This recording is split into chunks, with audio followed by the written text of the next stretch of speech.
RPGs go VR. PC gaming embraces the 386. And Hudson Soft wants you to play responsibly. These stories and many, many more on this episode of the Video Game Newsroom Time Machine. I've been waiting a long time for a chance to say this. Stop the presses. Requiescat in pace. Makes him crazy, man. What is a man? It's me, Mario. What a mess. Get over here! Please save me.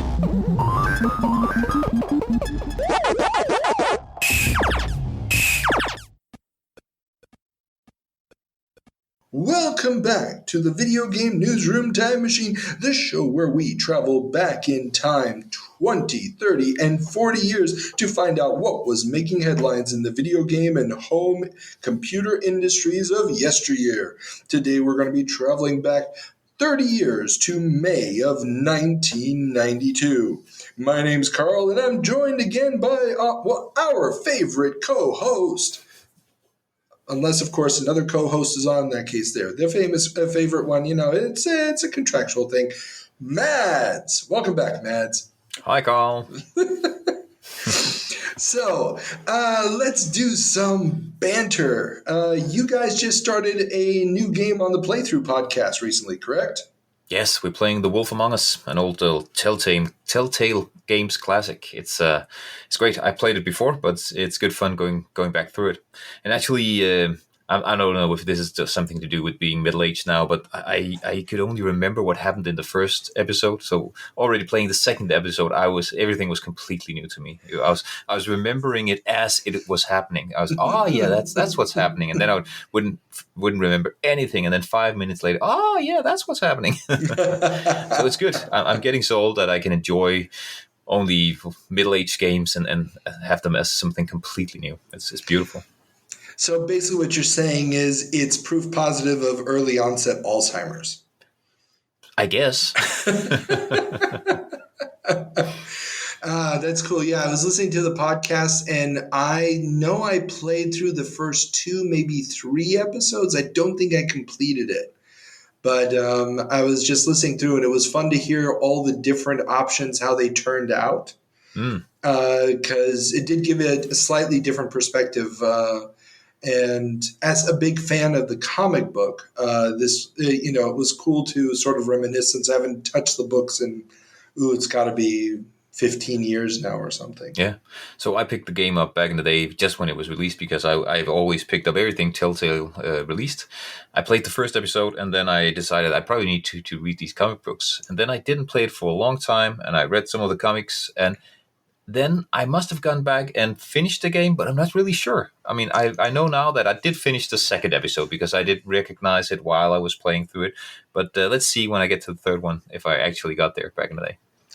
It will be interesting to hear your reactions to it. It's a good story. It is definitely one of their better stories, but it's also, it really benefits from a very interesting setting. Yes. Indeed. And it's interesting because if you hadn't read the comics, I don't really know if it works as well as it does for somebody who has read the comics. But but then again, most of the guys on the Playthrough podcast haven't ever touched the comics, and they seem to be having a good time with it. Yeah, exactly. I'm the only one who's actually read them. So. Cool. Okay, we have a lot of stories to get through as per usual, so we should probably be moving on.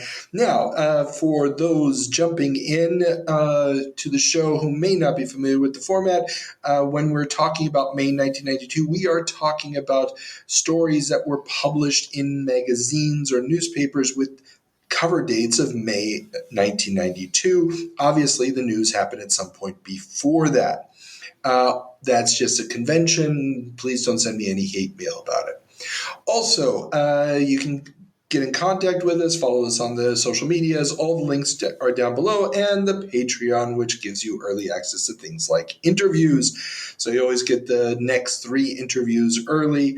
Go and check that out, as well as the video version of our next segment, the 7 Minutes in Heaven, where the co-host must play one of the games that was reviewed in a publication dated May of 1992 that they have never played before.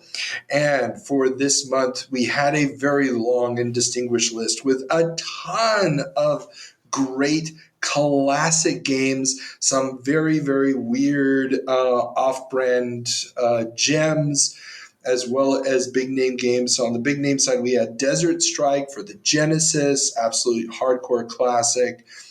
We had Conan the Cimmerian on PC, Splatterhouse 2 on the Genesis, Outrun Europa on the Game Gear, because, there had to be one absolute dung heap of a game in there. Myth for the Amiga, which is a bit controversial. Some people love it, some people don't. Plan 9 from Outer Space, which is awesome. One of my all-time favorites, UGG, which was a remake of Space Taxi, absolutely brilliant, and so on and so forth. But we went with a game that in many, many ways revolutionized the industry, and I can't believe you've never played it before, Ultima Underworld. So, Yes. Mads, are you ready for your 7 Minutes in Heaven? I am so ready for my 14 minutes in heaven. It's going to be good. Excellent. Let's do it.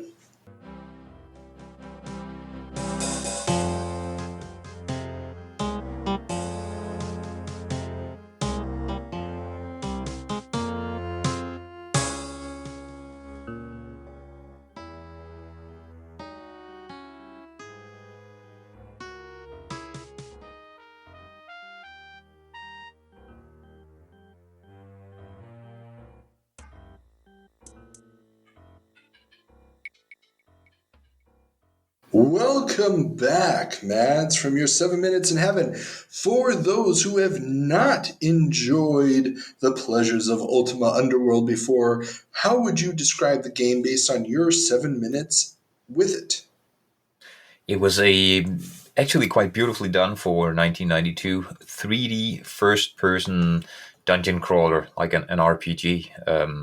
With it's a game that's hard to play in 7 minutes because there are 7,433 keyboard commands that you need to be able to give, because it was very detailed. But it looks really, really great. Plays quite well.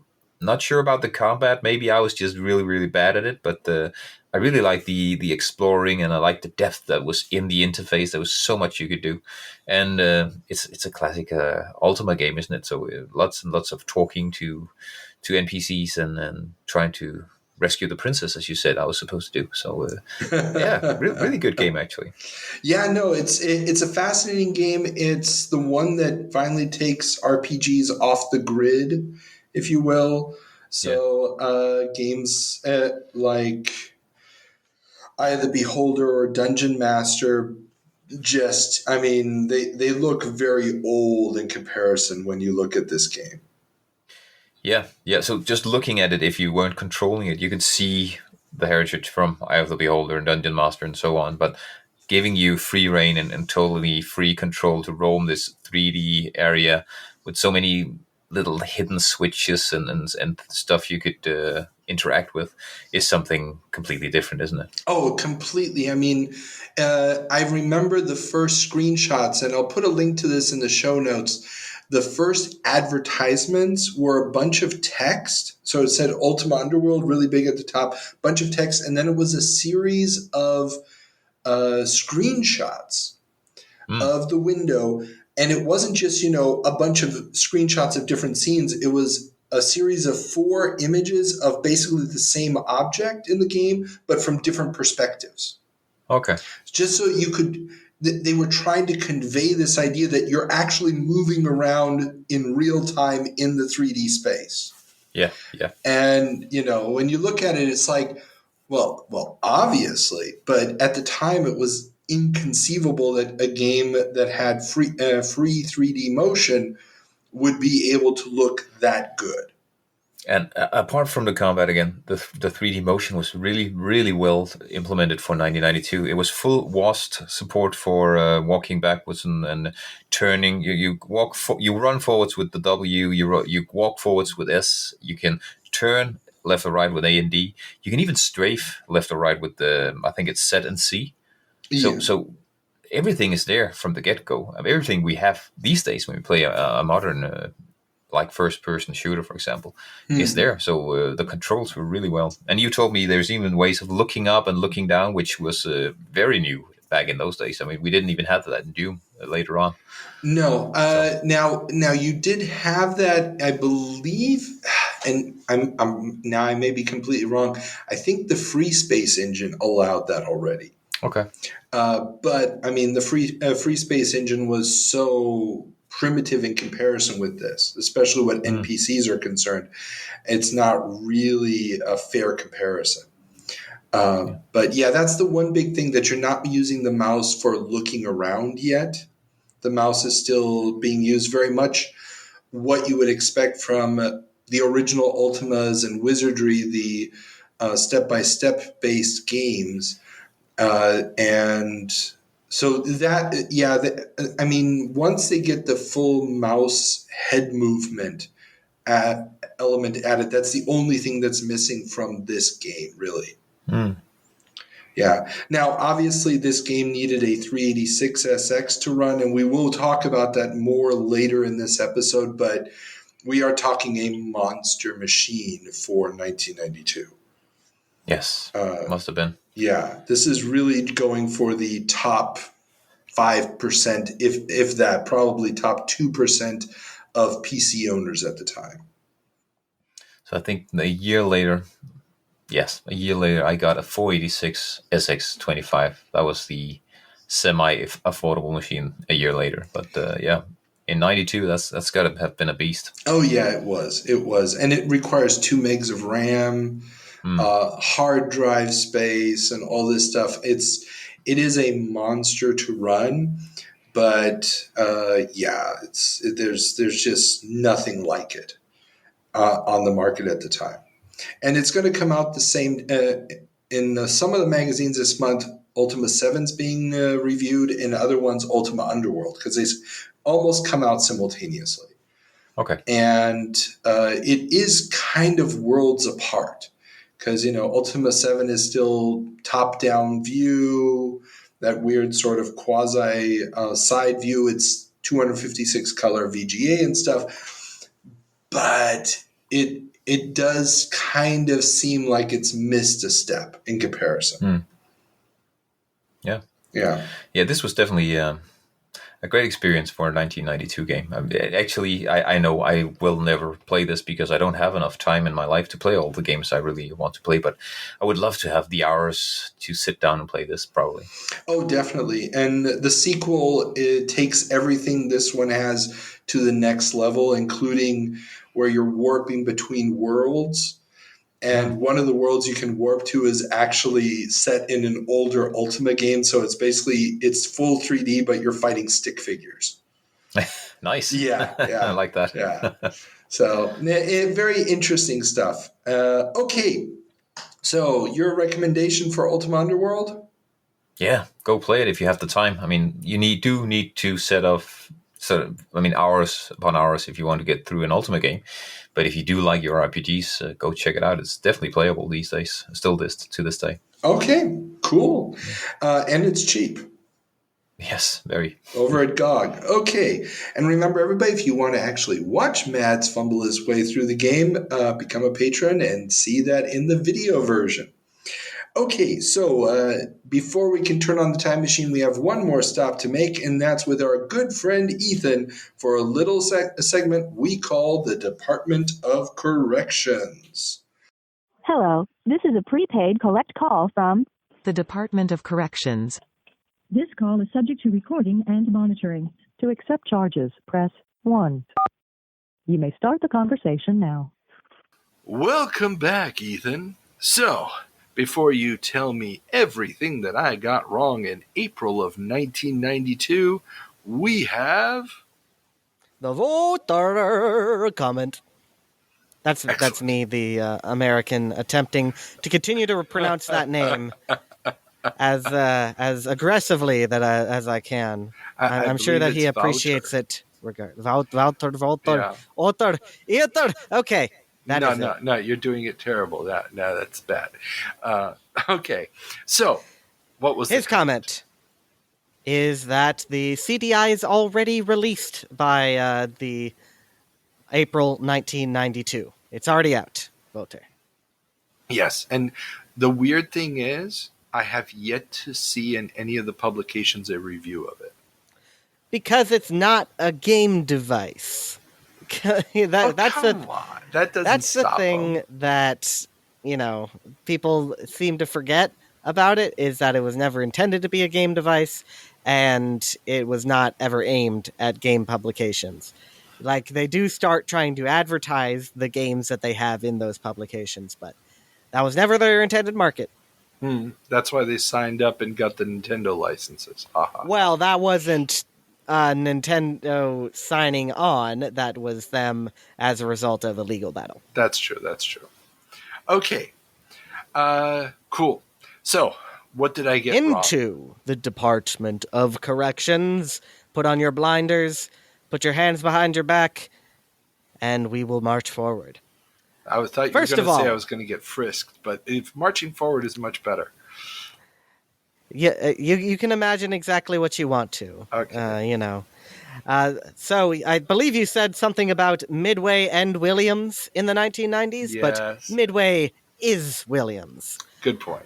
WMS Industries. Or no, it's not WMS yet. Yes, that it is. Oh, okay. WMS, I can't remember exactly when it's founded, but it is the over company that controls Williams, and then they bought the brand of both Bally and Midway for amusement devices from Bally Manufacturing, and now they have control of all three brands. Very cool. Very cool. Okay, yeah, so I got that one wrong. Sorry. Next up, you made this comment that all the arcade games from this era are preserved, and oh, you sweet summer child, Carl, you should look at what gets added to MAME every so often, and you will see that not everything is preserved, even from the 90s.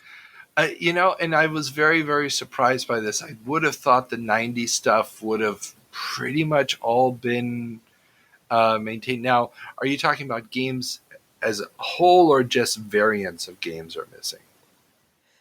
The games as a whole, especially because in the 90s there was very aggressive copy protection stuff, that some of which has not been resolved. Capcom had a very famous one. Obviously, we've gotten around it and we know kind of the specs of it. But a lot of different companies had different variations on stuff like that. Gotcha. Okay. So, yeah, there is still a lot to be preserved. And, of course, if you go back to the 70s, then it's a crying shame how much we don't have. But that is, a discussion for another time. And a different time jump. True. And last one up for April of 1992. I believe you said that Mario had never made an appearance in a PC game before the Interplay games, but he did actually appear in things in Japan. Hudson Soft did a series of Nintendo games, both ports and original games, for the PC 88 and related platforms from 83 to 85. Gotcha. Or 86. Well, and there were also ports of Donkey Kong and Mario Brothers. But that doesn't really... That's true, that's true. I mean, those were just kind of related licenses. It's not really the same thing. Gotcha. But these were actual ports of Super Mario Brothers? There was there was two versions of Mario Brothers that were actually not just ports of the arcade game. There was a part of Donkey Kong 3 even. Actually a sequel to Donkey Kong 3, I should say. And also there was Super Mario Brothers Special, which is a unique version of Super Mario Brothers. Interesting. For the Hudson developed platforms. And did they use Mario in that sequel to Donkey Kong 3? Because Donkey Kong 3 No, it was Mario. Right, it's Stanley the Bug. I just wanted to mention cool. that there is a sequel to Donkey Kong 3 on Japanese PCs. The wonders of the little things in the world. Now, granted, it's still not as cool as the amazing PC sequel to Strider that we got, but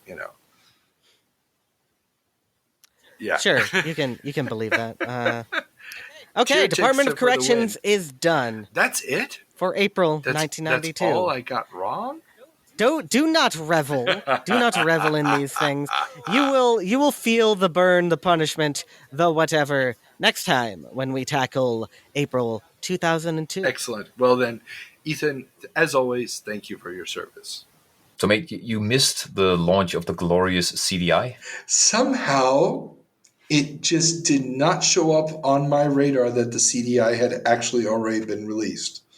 It's got hands down the best versions of Zelda. And Mario, for that matter. I mean, you need to go play those games. Well, we talked about how they got the licenses. Those games have not been released yet. We will cover them when they show up because, yeah, they're games. They are indeed. I've actually spent some time with them because I used to have a CDI. Oh wow! And I have played the two Zeldas, but yeah, it's not an experience I would recommend. No. I mean, there are several surgical procedures I would recommend before that, and none of them have anesthesia. Yeah, no, the CDI, I remember when it first came, first time I saw it probably would have been Christmas of 92 in a store display and wondering what the hell is this thing supposed to be? Yeah, I actually never saw it back in the day. Oh, really? No. Yeah, no, it was in a store, and I actually also remember one of the Zelda games was on display. This probably would have been 93 or 94, whenever that came out. And it was the one that used the pre-rendered graphics. I think you were controlling the princess. Okay. The side-scrolling thingamabob. Yeah, they're both like side-scrolling platformers. They have these Saturday morning cartoon intros, and then they are just kind of bland 2D side-scrolling platformers with some puzzle elements. Well, isn't there the third one is From Above, or was that the game that never got released? There's three of them. I haven't played that. I've only probably played one of them and just briefly tried the other, but I haven't tried a third one now. Yeah, no, there's a third one that is formatted from above, if I remember correctly, and that's a special level of special. I mean, yeah. Not everything needs to be poorly 3D rendered and reduced down to 320 by 240 resolution. True. Okay, but yes, so I missed the launch of that. I'm sure it'll get talked about in one of the mags at some point, and then I'll have to talk about it. But yeah, CDI, that happened. Okay, let's turn on the time machine and head back to May of 1992. Sega CD. 1992. Joystick to a whole new world. To May of 1992. Mads, what's our first story? Mario is coming to pinball. Gottlieb has secured the rights to a Super Mario Bros. Pinball table. Using artwork inspired by Super Mario Bros. World, and better than that, used by Philips but not necessarily great, the table promises to bring Mario Mania back to the coin-op biz. So was this pinball table any good? To be honest, this one I never played. I played the Street Fighter II pinball table quite a bit back in the day, but I never actually saw this one in the wild. No, I've never seen it either. Yeah. And it's kind of weird. It's like the Luigi art is clearly just a Mario image that they're trying to stretch without really understanding the dynamics, and it's it's clearly a cash-in license, and it's interesting because Nintendo is so protective of their licenses nowadays. but to see it, they gave it to Philips. They're giving it to Gottlieb. Obviously, the Mario movie is in the works in the background, so clearly they're not as protective at this point. But it's something that happened, I guess. Yeah, well, at least they don't give away their licenses so easily these days. Maybe that's a good thing, because not a lot of good came out of pimping out my Mario, did it? No, it did not. No. I'm going through the checklist in my head of the things that came out of it, and no. At least not for other game products or media products. Sure. I mean, obviously, merchandising is a different ballgame, but yeah. Yeah. So in other arcade news, Virtuality goes dungeoning.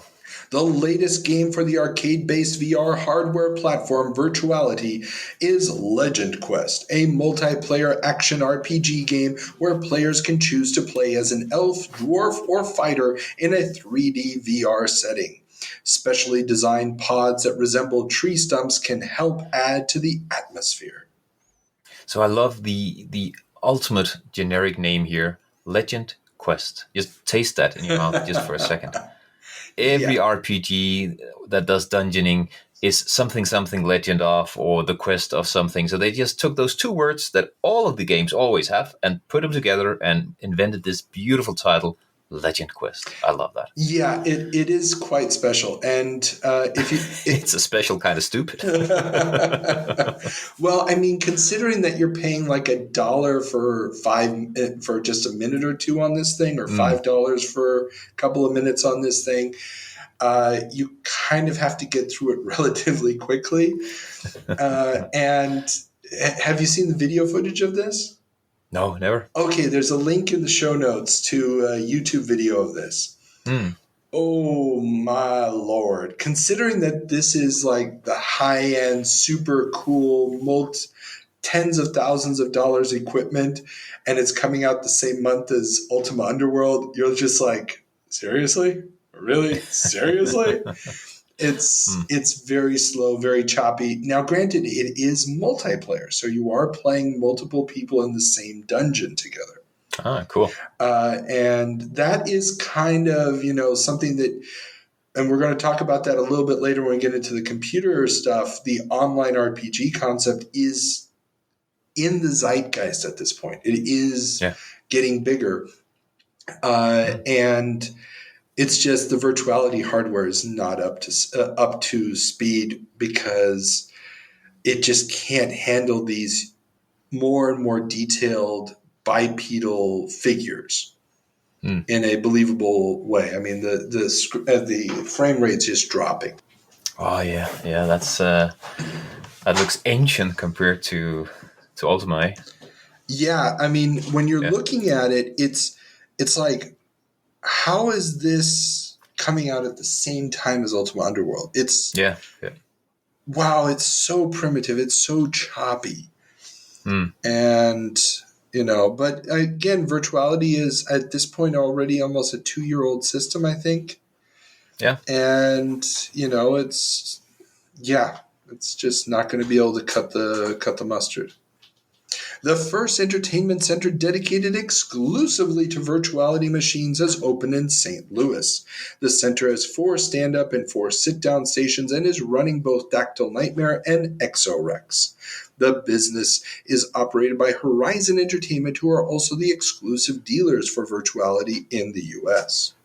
So it's funny, you'd open an entire entertainment center that only has 8 machines. But that's just testament to just how expensive this stuff was back at that time. Yeah, I mean, we're still a year or so out from Virtua Fighter. We are still in an age when this stuff, the head tracking stuff alone, is so expensive. Yeah, and you're paying, I think it was $5 for 2 minutes or something in the game. I mean, it's insane. So and they're really trying to promote it. They're trying to find arcades that would buy it, but the investment is just so high. Very, very few are going to make the plunge. And if they do, they'll only buy one, and then games like Dactyl Nightmare, which really require multiplayer, are just going to fall flat. Yeah, of course. And Legend Quest, of course. Exactly. Yeah. Okay, so leaving the arcade and going console, Hudson wants responsible gaming.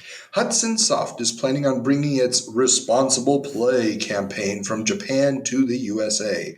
The campaign is meant to promote the idea that players should limit their game time to just 1 hour a day to avoid burnout, which, according to their research, leads to less productive game time and a lack of concentration for other life activities. According to Takahashi Toshiyuki, and I'm sure I killed that, of Hudson Soft Japan, the campaign has been successful and actually increased software sales. I'm sure Toshiyuki-san was very, very proud of your pronunciation there, man. I'm sure he was.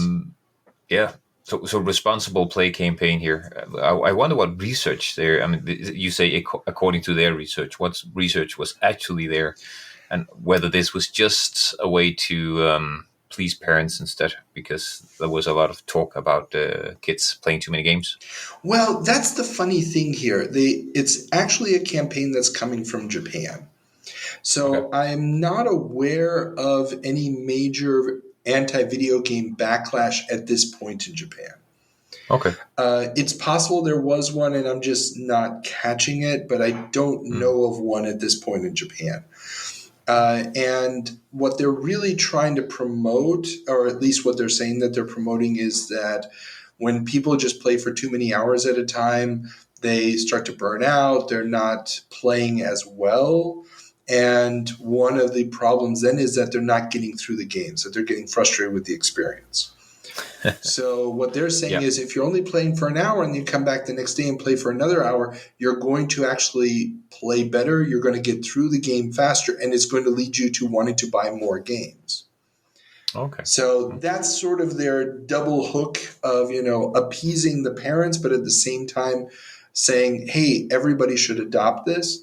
And the way that they're promoting it in the States is that in the back of the handbooks, the manuals for the games, they have this little ad, and I put a link to it in the show notes, saying that you can send off for this free pamphlet that's going to explain the responsible play concept. Okay. Yeah. Okay. Now, how long I they don't do think it I'll for? send off for that. Yeah. So, multi-carts are storming the NES. With the 16-bit war in full bloom, unlicensed multi-game carts are becoming a new way for developers to stand out in the aging 8-bit NES market. Established publishers of unlicensed titles like Camerica have launched their Quattro line of games, consisting mostly of NES ports of Codemaster's home computer titles. AVE is repackaging many games previously released by themselves, Color Dreams and American Game cartridges, as the Maxivision, which we've mentioned in a previous episode. And of course, there is the famous, or should I say infamous, Action 52, featuring Cheetah Men and 51 brand new titles. I don't think I've ever played Cheetah Man, but it doesn't sound good. Oh, dude. Oh, yeah. Well, this came, it was sort of known of at the time because they were advertising the Action 52 for quite a while. But it got prominence a few years back when Angry Video Game Nerd did a big extended video on it. Okay. And Cheetah Men, yes, it's trying to latch onto the success of Teenage Mutant Ninja Turtles. And it's a side-scrolling game programmed maybe in BASIC. For the NES, it's really quite terrible. And the other 51 games are all throwaway. They're the kind of thing, most of them are on the level of what you would expect from a type-in listing. Wonderful. Yeah. Wonderful. Yeah. But I was actually just playing Teenage Mutant Ninja Turtles before we started recording because it's just been released from .mu. What is it? Shredder's Revenge. Shredder's Revenge. That's it. Yeah. How does it play? Quite good. Just played through. It's wonderful. It's just like the old game. Oh, sweet. Yeah, like I remember the old game being. It's lovingly recreated. It's really good. Nice. Yeah. I've got to jump in on that at some point. That looks so sweet. I have so many good memories of playing that in the arcade. Oh yeah. But yeah, so but the NES it's slowly winding down. Most of the major publishers are ignoring it, and these guys with ROM prices being what they are really trying to jump in and take advantage of that very large install base that is not Yeah. probably interested in spending like $60 for a brand new game. Yeah. Makes sense. Makes sense. Yeah. So bring back the NES in SNES. Innovation, a U.S. company, has announced the Super 8 Converter, a Super NES add-on that will allow players to play NES games on their SNES. The device uses an NES on a chip to run the NES titles and will also, because of its more universal cartridge slots, allow for the use of Super Famicom and Famicom carts. A few limitations will be present, though, such as the start and select buttons on the second pad being disabled, no doubt a relic of the original Famicom's design. I've never seen this one. Yeah, it doesn't get a lot of distribution as far as I can tell. There are some links to articles about it in the show notes. It's basically just the NES on a chip, and it plugs into the cartridge slot on the SNES. Okay. Yeah. So I know, of course, the Genesis or Mega Drive had that for playing Master System games. Yeah. But I've never seen it on a SNES. Yeah, I mean, and the Genesis one wasn't the full hardware of the Master System in the converter. It was just basically piggybacking on the Z80 that was being used for sound on the Mega Drive. And in theory, you probably could have done something like this since the CPU in the Super Nintendo is a 6502 derivative, a 16-bit derivative of it. But in this case, they basically just went with the much cheaper solution of a Famicom on a chip, I should say. Yeah, okay. Yeah. And those had already proliferated at this point, so why not? Yeah. So moving out of the console space and onto computers, the MPC gets an upgrade. The Multimedia PC Council, which has been setting standards for what qualifies as an MPC, has upgraded their baseline stats from a 286 to a 386SX machine. The changing market conditions and wider availability of the faster processors were given as reasons for the change. So to my mind, this is where the MPC, the Multimedia PC, really starts. 386 and maybe even better on the 486. That's where it actually starts to mean something when they say it's a multimedia system. And this is one of those weird things because they were hyping up the 286. We talked about this just a few months ago with the Multimedia PC being, this new concept that they were trying to create a standard for. And already they have to upgrade that standard. Yeah. And we've also talked about how Intel has already announced that, they're pretty much abandoning the 386 and concentrating on the 486 chips at this point. And so it's moving so fast. The jump from 286 to 386 to 486 is going to happen in such a relatively short period of time, especially when you consider, how long the AT and XT standards survived. Yeah. That this definition of the MPC is going to dissolve into meaningless very quickly. Yeah. And speaking of that jump, 386 required gamings here. Origin Systems has made the plunge and launched what are probably the first two games to require at least a 386SX PC. Ultima Underworld and Ultima 7 both need at least 2 megs of RAM and VGA cards. How long before the rest of the industry follows suit? I wonder whether the VGA card wasn't actually the most expensive thing in that system, because 386s, would they always be with VGA cards, or would we still be at EGA back then? If you were buying a 386 at the beginning of 92 as an office machine, you probably weren't buying VGA. Or you didn't need it. Remember, VGA at this point is not super VGA. So you're still stuck at 320 by 240, which is a relatively low resolution if you're doing spreadsheets. Okay. Yeah. I actually thought the VGA went all the way to 640 by 480. Not in 256 color mode. Okay. Okay. Now remember, if you have a VGA card, it also still does EGA and CGA and Hercules. So you have all those backward compatibility modes, but the extra cost of the VGA doesn't really make a lot of sense unless you're doing games or graphics. No, true. And so that's where, the VGA, if for office machines, probably not a necessity yet. It's going to become a necessity within a year or so, but not yet. And, but yeah, so if you're buying it for the home, there's no reason to have a 386 at home at this point unless you're going to be gaming. Yeah, it's a bold move then to require all of that. I was thinking the same thing when I was writing this originally, and then I thought about it because there was a great article in the One magazine that was a British Amiga magazine this month. Yes. And they sat down 7 major game developers. It's Peter Molyneux, John Hare, Jez Sands, and a few others. They took them to David a restaurant and Braben. interviewed them. I remember reading that. Yeah.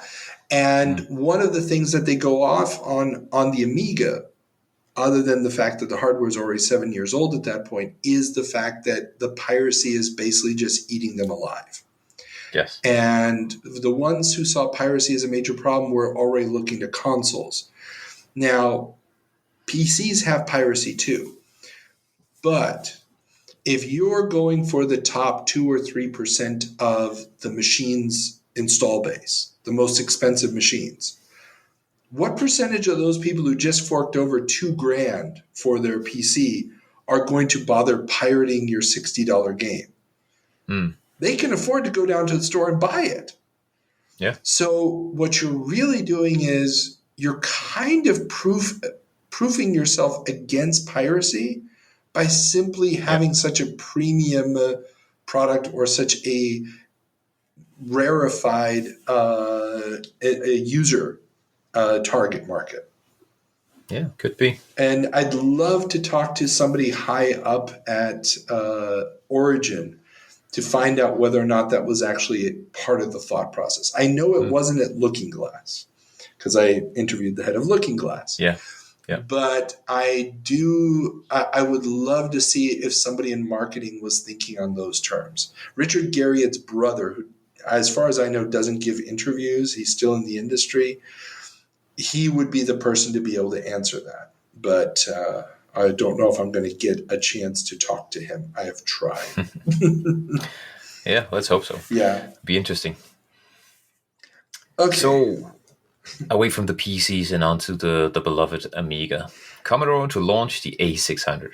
After the poor reception of the A500 Plus and its many compatibility issues, Commodore is rumored to be preparing the A600, a compact machine that will have a built-in TV tuner, updated OS, and also get a hard drive, built-in release soon after launch.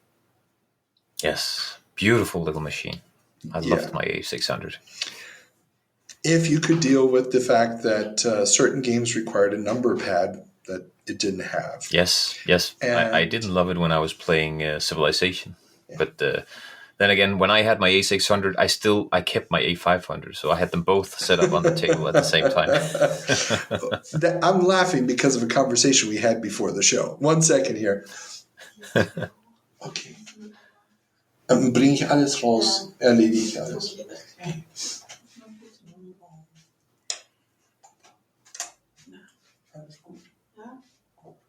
Okay, schlaf gut. Okay. Sorry. Yeah, and the fact that you had to have an A500 next to the machine is kind of revealing about the A600. Yeah, there was the poor backwards compatibility with a lot of the stuff that really needed a kickstart 1.2 or 1.3 to run properly. And then, of course, sometimes the numpad wasn't there. But it was such a beautiful little machine. And it had the full 1 meg of RAM from the get-go. And I never had money to buy the one with the hard drive in, because that 20 megabyte hard drive was so insanely expensive, if I recall correctly. So I didn't have that, but the TV modulator was built in as well, and it was just such a nice little machine. Yeah, I loved it. That's something so many people forget about the Amiga, the fact that if you wanted to plug it into a TV, you needed that extra modulator, which stuck what was out. It called the 520 or something like that. And it was so awkward because it just stuck out like 20 centimeters long or something. It was just insane. The A600 was a model that should have come out much, much earlier in the machine's life, in the system's life. Has all the downsides of the A500 plus.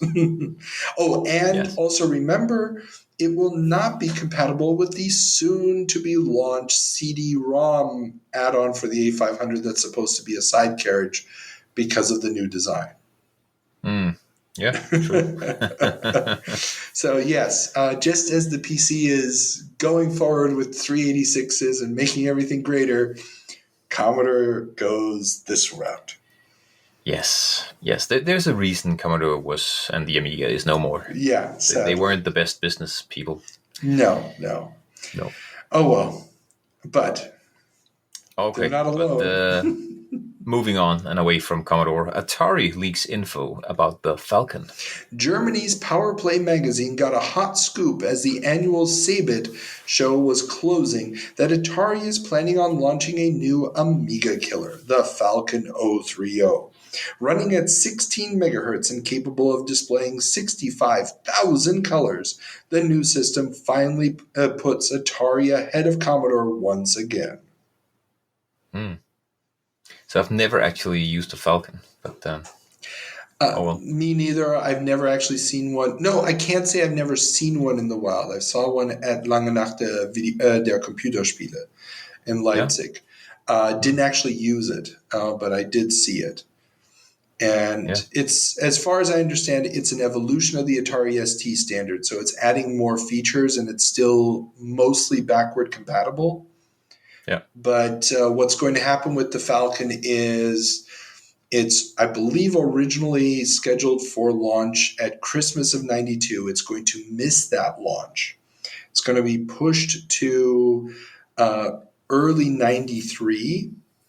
And it's going to become a part of, in 91, Atari announced that they were starting to restructure their entire business. At this point, there's 70+% computers, and the rest is consoles, the Lynx, and their backstock of things like the 7800.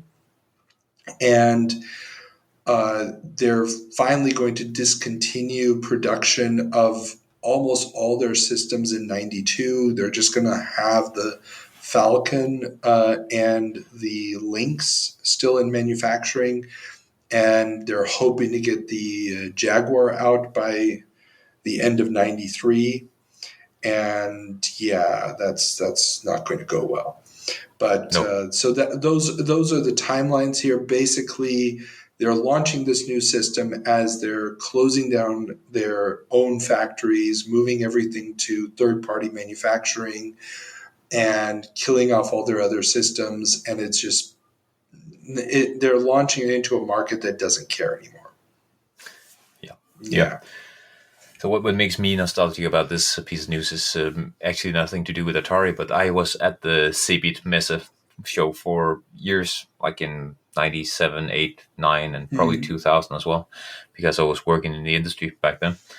And that was a great show. Have you ever been there? Yeah, I went to the one in 93. Okay. I was at Sabit 93. I remember being totally blown away. It wasn't 3D printing, but it was computerized carving systems. Where they had a 3D model on the screen, and you had this machine that was slowly carving that out of a block of material, and and they had some VR stuff, silicon. What I distinctly remember, was it 93 or 94 already? It could have been 94, because I went to the Silicon Graphics stand, and they had all, their workstation stuff being shown off. And I asked one of the people working there if they also had any demo displays for Project Reality. Yeah. And they were just like, no, we're not doing any of that here. We're just for the workstation stuff. I was like, okay. Yeah. But yeah. Lots and lots of very, very futuristic stuff was showing off there back in the days. Oh, definitely. Oh, well, on to more news. Windows 3.1 cements Microsoft's lead. Microsoft's recently launched Windows 3.1 in conjunction with DOS 5.0 has finally created the desktop solution to beat all oncomers, according to Compute magazine. The inclusion of true type fonts, accessories like the character map, and the OLE system that allows for the copying and pasting of data from one app to another, there is no doubt that any attempts by other publishers to unseat the Bellevue juggernaut will be difficult at best. Yes, the OLE system was definitely the killer here. I mean, that's what we expect these days for all of our systems. Yeah. But that was new back then. It's crazy to tell people that use computers today that, well, the fact that you could copy and paste something from one application into another, that didn't exist when we were using computers. Not at all. Well, and this is why package deals like Lotus 123 or Works were so important, and you put up with a lot of the weaknesses. One program might be good, but the other ones might be crap, because you could still move the files around. And we talked about this a few months back, maybe 4 or 5 months ago, how when they first were teasing the OLE system, one of the opinion pieces, it might have been Byte magazine, was like, why would makers of application software succumb or submit to this idea of copying and pasting data instead of just keeping their own little fiefdoms? Yeah. Why would you do this? And the answer, I think, is also in this Compute magazine, because there's another article in the same issue, which is a rundown of all of the current top offerings for spreadsheet programs. And the big winner by far is Microsoft Excel. Okay. And because all the other ones are either still stuck in DOS, or they don't have a lot of the features Excel already has at this point. And the fact that Microsoft is not only the operating system maker, but also the maker of the application software, means that if you're trying to do your own thing on Windows and people have the option of also getting Excel, you're screwed. You have to be compatible to even stand a chance. But by becoming compatible, you're ceding even more ground to Microsoft. So basically, you're screwed either which way.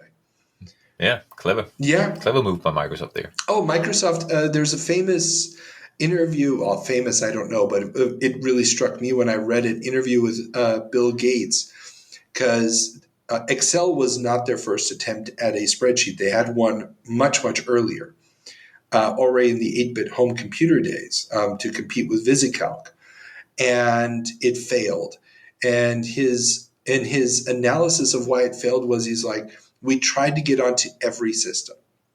And so we kept designing it so it would work on every system, on the Commodore 64 and whatever else. And if we had just concentrated on the PC, we would have owned the market. And he was right, Yeah. And it's if you're going backwards and trying to make the older systems also work with it, again, imagine what Ultima Underworld would have looked like if they had tried to get it to work on a 286, or heaven help them try to port it to an Amiga. So funny thing is that in the years to come, this is what's going to keep Microsoft back from delivering a proper OS. That's that they're actually they are stubborn, and they want to be backwards compatible all the way back to the dawn of man. So later on, that's going to bite them in the back. Well, it's going to bite them, but they haven't really lost market share, have they?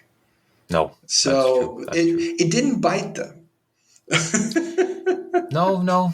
let's see. I'm actually if I was a shareholder at Microsoft, I'd be worried these years.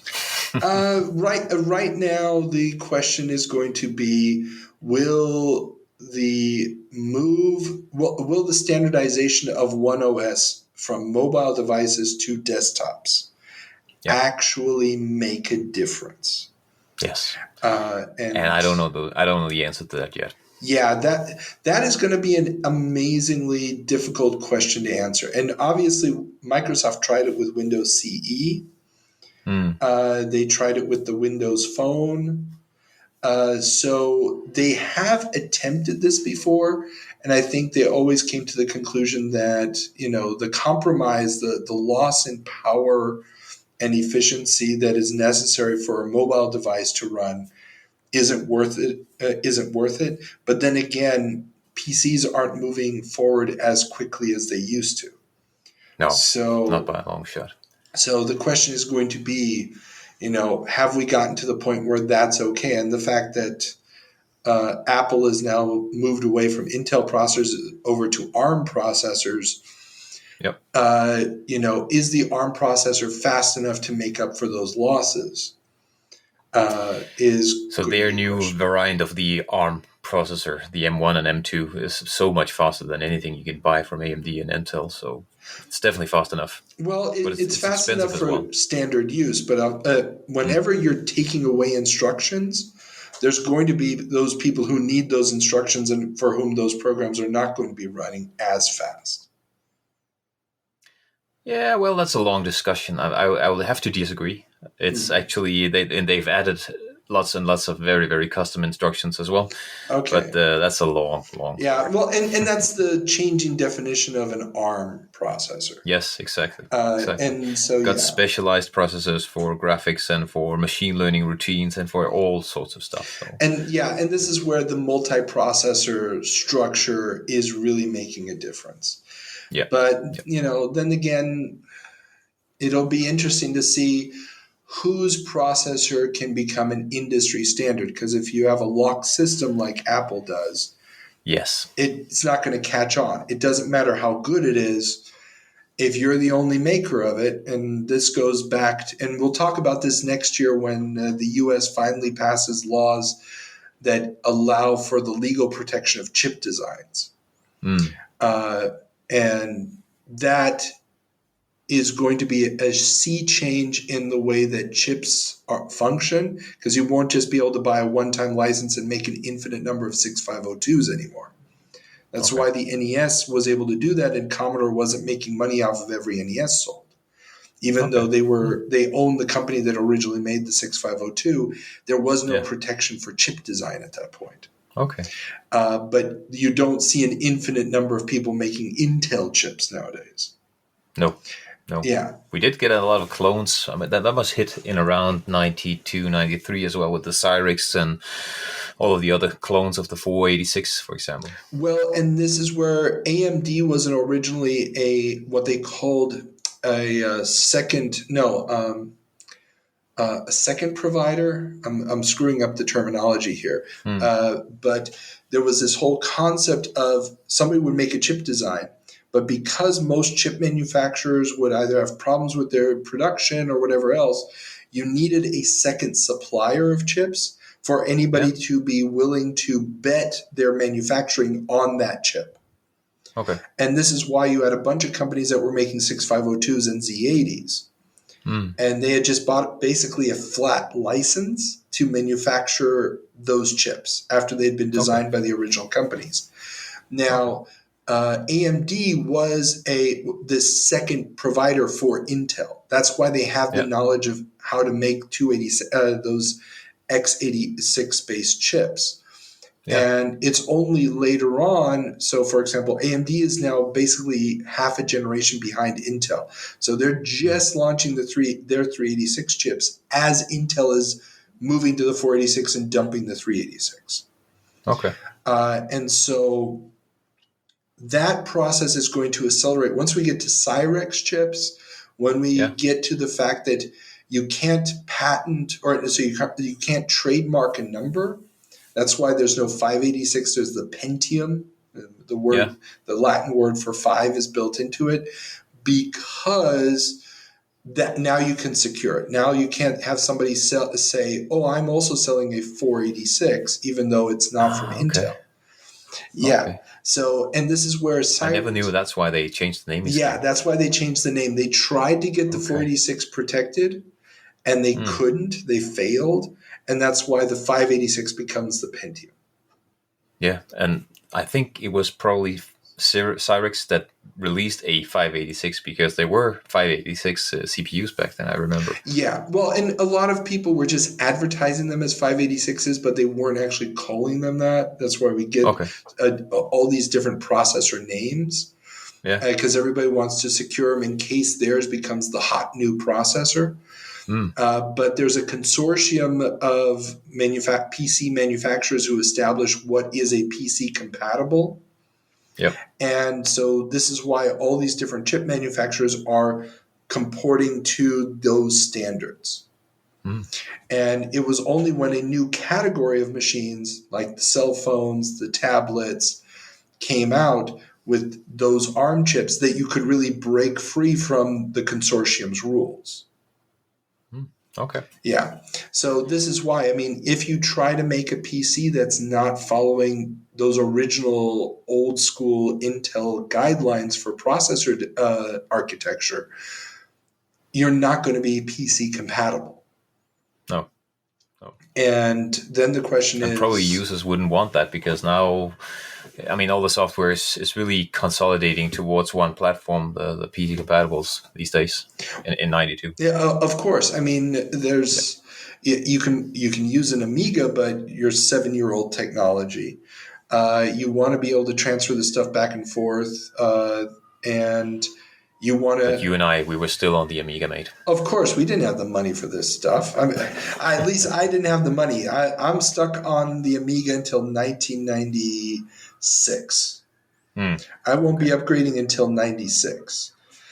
So yeah, I'm going to be enjoying games like Shadow Fighter while everybody else is playing Doom. Hell, by that point they're playing Duke Nukem 3D. Yes. Oh, so sad, so sad. Poor kid. I was so poor. Had to walk. We're getting off topic here. Yeah. Let's get back. Let's get back. Yeah. Let's get back. Disney goes for the adult gamer. After forming Disney Software, the House of the Mouse is now going after the more mature gamer. Using the Buena Vista software label that they had originally used for the US release of Who Framed Roger Rabbit on computers, they plan to launch Heaven and Earth, a puzzle game from the creators of Ishido. They also teased a further project, Dog Eat Dog, a tongue-in-cheek take on local politics. Okay. Never heard of any of those releases, and I never played Who Framed Roger Rabbit. I saw the movie, of course, and I understand why that would be the more adult gamer looking at Jessica Rabbit, of course. But never played any of those games. Well, okay, Who Framed Roger Rabbit, there's the absolutely terrible LJN game. Which was actually developed by Rare, of all people. Really? Yeah, of all developers, it's an absolutely terrible shit show. Not worth even thinking about. The computer version, which came out on all the standard platforms, Spectrum, Amstrad, C64, Amiga, ST, PC. That game was developed by a French studio, and I'm blanking on which one right now. But it's basically a collection of mini games that loosely follows the movie. It's not spectacular, but it does have some really good animation in it. And the animation system in there is going to become the inspiration later on for the Disney Studio software. So that animation program that was very big on the Amiga and on PC for animating using the onion skin layers, that is going to be a product that is developed as a result of the development of this game. Okay. Yeah. So the game itself, not all that spectacular. It's fun to look at for a few minutes. But yeah, and Heaven and Earth, it's this puzzle game with some nice artwork, sort of a card type thing. I've never played it myself, just seen screenshots of it. Nothing to write home about. And Dog Eat Dog is never actually going to appear, so the Buena Vista label is just going to die right there. Okay. Well, let's move on to something else then. King's Quest V goes CD. That's early. Oh yeah, one of the most anticipated releases of the year, King's Quest V has launched on both CD and disc. The CD version has full spoken audio. Unfortunately, the designers seem to have liked the audio so much that they have left out the text boxes of the disc version, making catching every hint a bit difficult. So you couldn't enable text and audio at the same time? No. Oh, God. Yeah. This would have been like Redbook audio as well, wouldn't it? Yeah. So proper CD audio, so they'd be quite limited in how much they could put in there. So maybe they even shortened the dialogue for the audio version? That would not surprise me. I know that happened with some of the games. I can't say for certain with King's Quest. That happened with a lot of games. I mean, Loom, for example. Oh, yeah. Loom had dramatically shortened the dialogue on the CD release. Yeah, Loom has extremely limited dialogue because of that. I'm guessing King's Quest probably also had the same problem.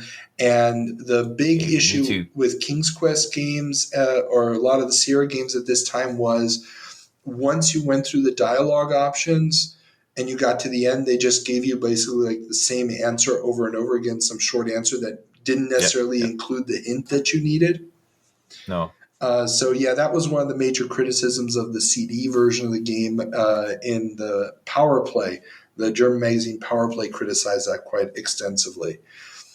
They said what people maybe don't know these days is that back in the day when the early CD drives came out, there was a wire going directly from your CD drive to your sound card, so that you could play audio, so like a proper music CD audio, and that's how these games worked. They had probably one big audio track. Sometimes they had 100 instead, but most of the time one big audio track, and then the game would say go to 24 minutes and 12 seconds and play for the next 4 seconds. So you'd have to wait for it to seek. Yeah. And if you had a slow single speed CD-ROM drive, that would actually take a while. I remember playing some of the point and click games back in the day, having to click, wait for it to seek, then it would play, and then it would stop and find something else when you selected a response. So it was quite a painful process, and you could only, if it was this Redbook audio, it was, and say the game took 10 megabytes of space itself, you'd have 70 minutes left. Or maybe even less. I seem to recall the CD standard was 74 minutes, but maybe the early CD standard was actually a bit less, if I recall correctly, wasn't it? Now you're asking. There was a difference. I mean, early CD standards was 650 megabytes, and then later on we got the 700 megabyte CDs. Yeah. So there was a slight difference. And this would have been before that was an option.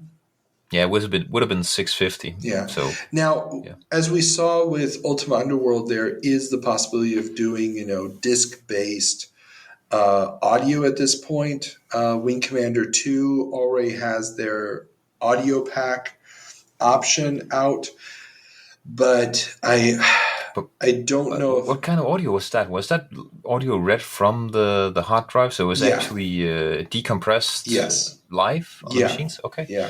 I wouldn't think they had the computing power to do that properly. But okay. You needed some hefty. You needed a 386 to pull it off, even though the recommended system specs were a 286. A buddy of mine, he had a 386 in 91. And we played it on there. It played beautifully. We were just blown away by the fact that, on the C64, I was used to the occasional audio clip. Yes. Like scratchy, but you could barely make it out. But we were very impressed. Exactly. Nonetheless. Ghostbusters or the intro to Turrican or some of the CinemaWare games. But this was just everything in the game was spoken. And you were just like, crazy. But it was coming off the hard drive. So I'm not quite sure what King's Quest V is doing here. I'd have to go back and look at it. If I pulled it up on YouTube right now, just based on the seek time, I could tell you whether or not it's compressed or not compressed. But yeah. Okay. So in other news, Bard's Tale 4 is coming. EA is looking to revitalize the dormant IP from Interplay and has brought in Victor Penman, who had been project manager for many of SSI's Gold Box games, as well as one of the original gameplay designers on the Dragon's Lair arcade game. I don't remember Bard's Tale 4. It never came out. Ah, that's why. Yeah. So this is about a year and a half after something like Fountains of Dreams or whatever, which was EA's attempt to do a sequel to Wasteland. Okay. So Interplay was originally published its games through EA. And after they left, EA kept the right to publish sequels. So Interplay didn't have those rights, and they're making their own games. What should have been Bard's Tale 4 becomes Dragon War, or Dragon. Okay. Yeah, Dragon War. Yeah. And if you play Dragon War, with the exception of some town names and stuff change, it's Bard's Tale 4. It's using the same engine and everything else. I never played that. Yeah, and so this is why now EA is trying to leverage those IPs, but they're not going to be able to get it off the ground. Okay. So speaking of RPGs go online. This month's Questbusters newsletter has an interesting article about the rising phenomenon of online RPGs. They look at SSI's Neverwinter Nights and Kesme's MechWarrior. Now, both of them are based on existing game engines. In the case of Neverwinter Nights, it's SSI's Gold Box engine, and MechWarrior is using the original MechWarrior game developed by Westwood. The move to online has made both games more interesting, even if the limitations of the original game engines are sometimes frustrating. But the simple EGA graphics the games sport are balanced out by the evolving communities within the games, giving them the community flair missing from normal CRPGs. So when they say online here, they can't mean internet online, but the modem dial-up, direct dial-up, or dial-up to a server, right?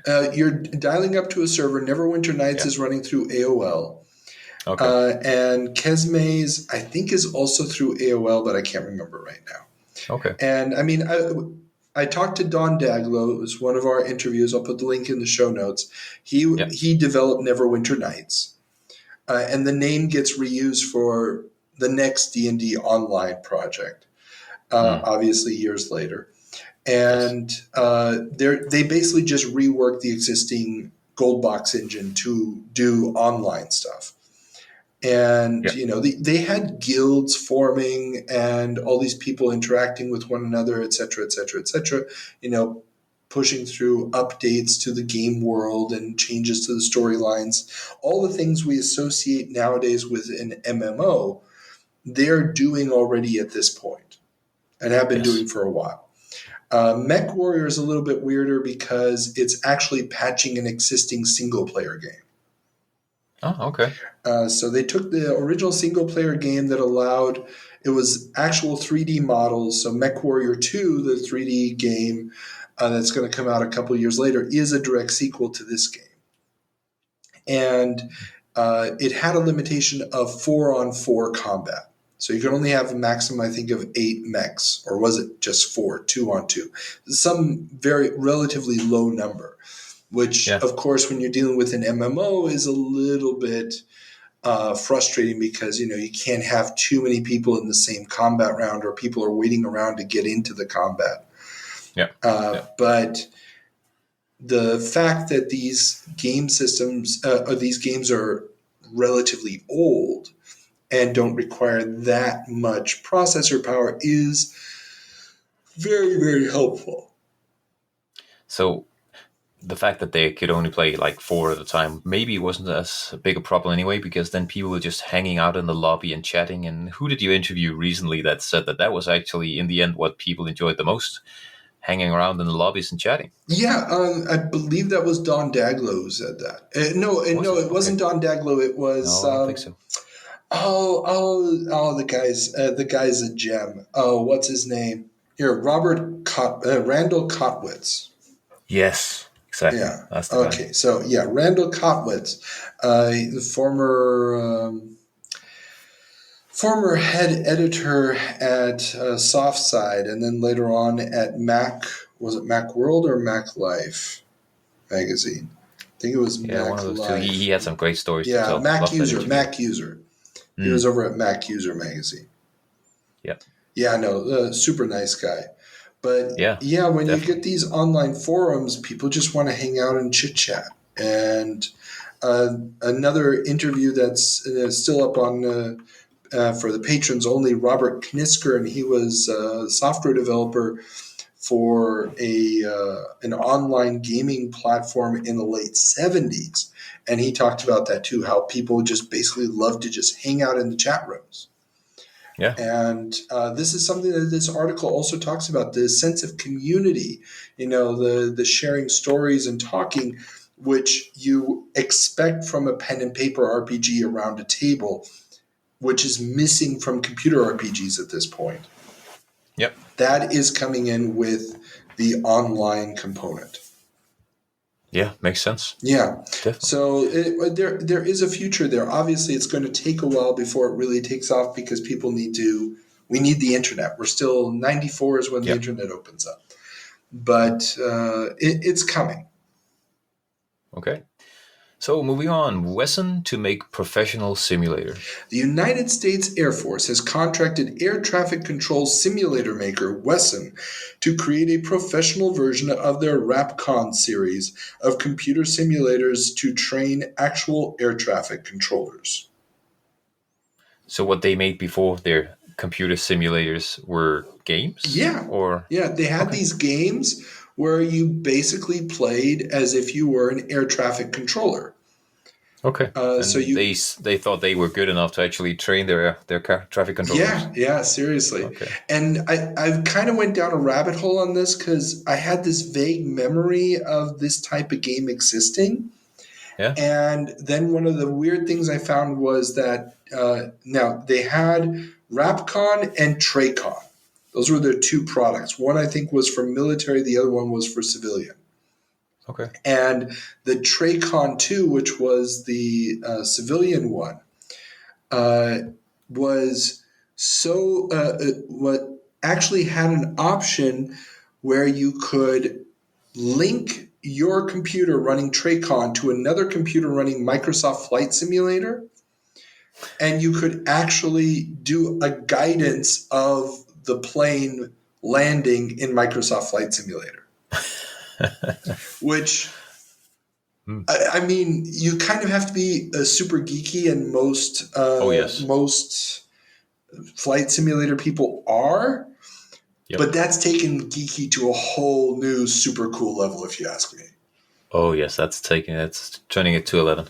Yeah, just imagine having nowadays, and I'm sure if anybody who's a hardcore flight simulator player out there is listening to this, please confirm my deep-seated hope that this is not an idea that has died, that there is somebody out there playing a air traffic controller who is linked to dozens of different people playing flight simulators and is giving them real-time instructions on how to land, because I want that to be real. So much. You're making me fall asleep just talking about it. Dude.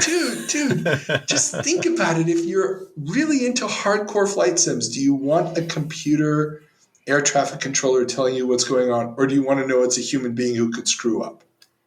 I would know, because I'm really not into anything simulator. I mean, I like to escape the real world when I do my gaming. So, and I completely appreciate it as well. I am not a hardcore flight simulator person either, but I can understand the fascination. Yes. And yes, it's just like the people who do farm simulators or train simulators or trucking simulators. I understand the fascination, and the fact that you could take two of these simulators and link them together in a symbiotic relationship. That for me would be the ultimate version of the metaverse. Yes. Screw all this, I'm going to go to an office meeting and a me shaped like a me, which is actually what, Some people do every day anyway. But just the idea that exists makes me happy. It just makes me happy. So listeners, please bear with me here. Carl writes these lines that I have to read. So I have to do this. Microsoft takes a swing at golf games. Microsoft has teamed up with Golf Game Maestro's Access to launch Microsoft Golf. Oh, yes. So I do remember Microsoft Golf, but Lynx is probably the golf game I've played the most. Yeah, and I mean, Lynx wasn't their first golf game. They did Leaderboard before that. So there's a direct lineage. Yeah, there's a direct lineage. The 8-bit and early PC leaderboard games, Championship Leaderboard, etc., leads directly into Lynx. Leaderboard They just on the rebranded C64. it. Okay. Exactly. And Lynx is just an evolution of Access's work in that field. And then now they're cutting this deal with Microsoft, and they're going to be creating Microsoft Golf for Microsoft. Okay. Yeah. Okay. And it's sort of interesting because Microsoft has done games in the past. They did their own version of Adventure and Decathlon and stuff way back in the day, and they occasionally come out with games or game packs and entertainment packs.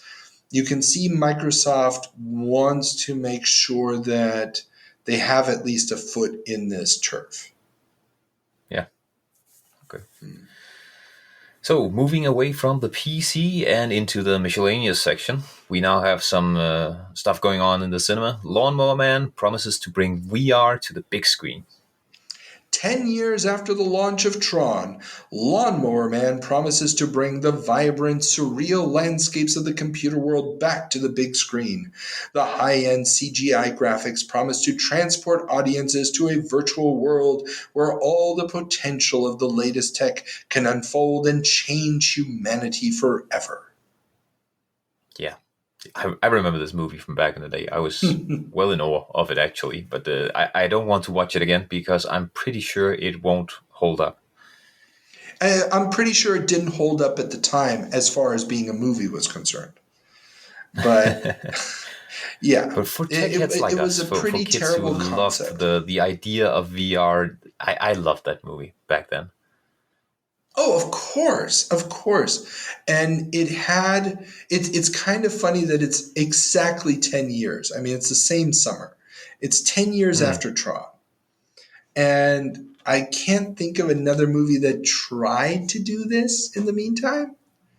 You know, it was like, okay, Tron fell flat. Let's try it again. It's been 10 years. And the CGI effects are quite good. I mean, they're spectacular for the time. The rendition of the crazy guy's face on the 3D model is really, really impressive for the time. But it's trying to get a popcorn movie working. Dumbing down the concepts of VR or trying to make them understandable is just not going to work here.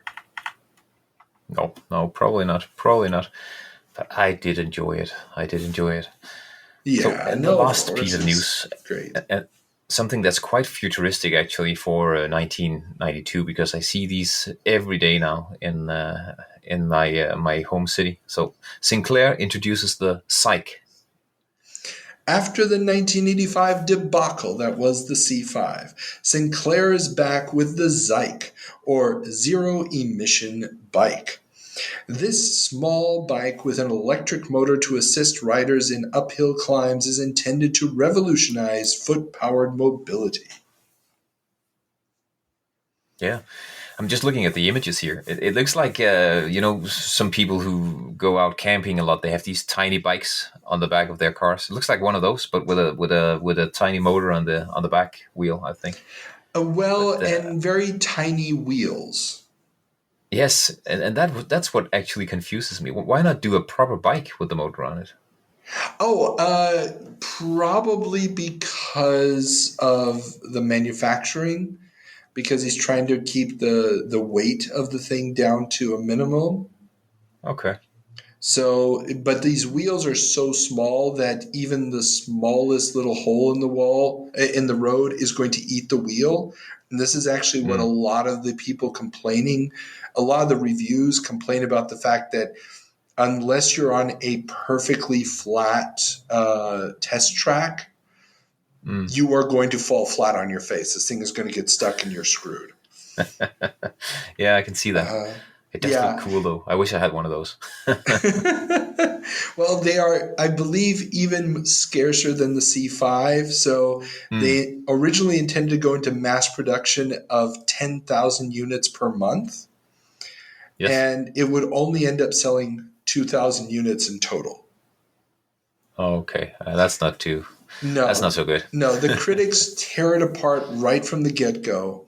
Especially the small wheels and the fact that the motor has so little power that it apparently doesn't do any real help. You're still basically doing everything yourself, and of course Sinclair, in typical Sinclair fashion, being the hothead that he was, decides that no, he's not going to blame the design. The design was great. Everybody was very excited about it, even though the reviews say exactly the opposite.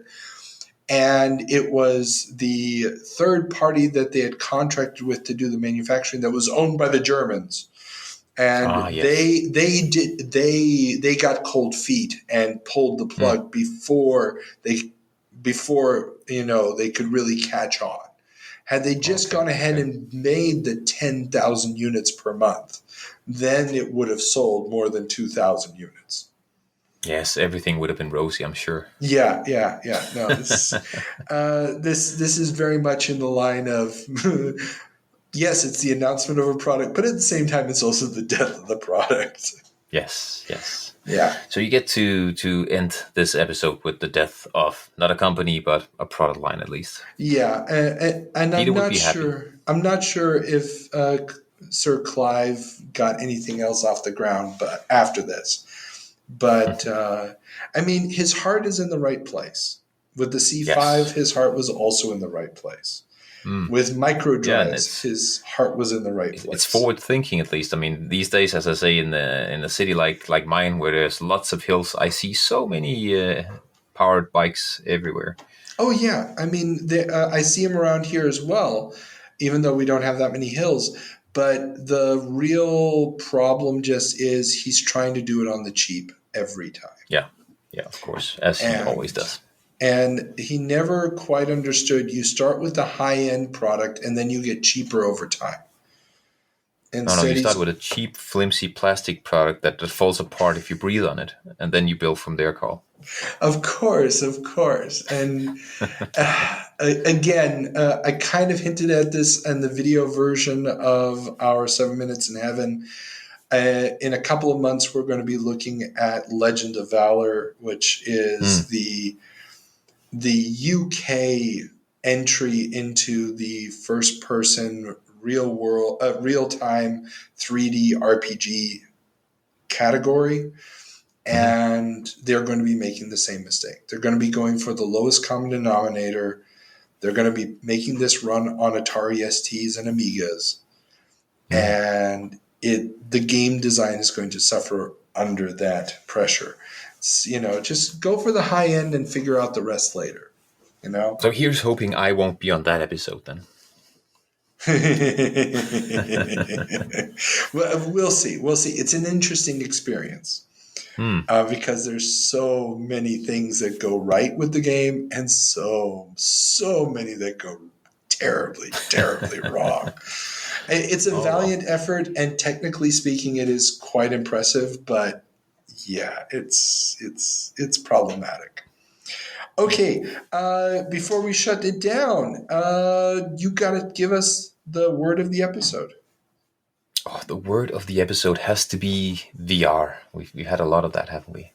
Yeah, VR kind of was the thing in the background that just keeps rearing its head. Yeah. So, okay, VR it is.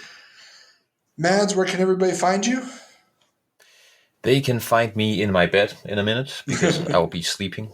But other than that, online they will find me when I live stream myself. No, on the Retro Asylum, where I podcast about all things retro, and on the Playthrough podcast, where we go more in depth with some middle-aged games instead. Playing The Wolf Among Us these days. Excellent. And everybody else, remember all the links to where you can find us are in the show notes, and the interviews and video versions of the 7 Minutes in Heaven are all Patreon exclusives. $1 a month gets you in. So, with that being said, thank you very much for your service, sir, and until next time, have fun. See you later. Bye. Okay.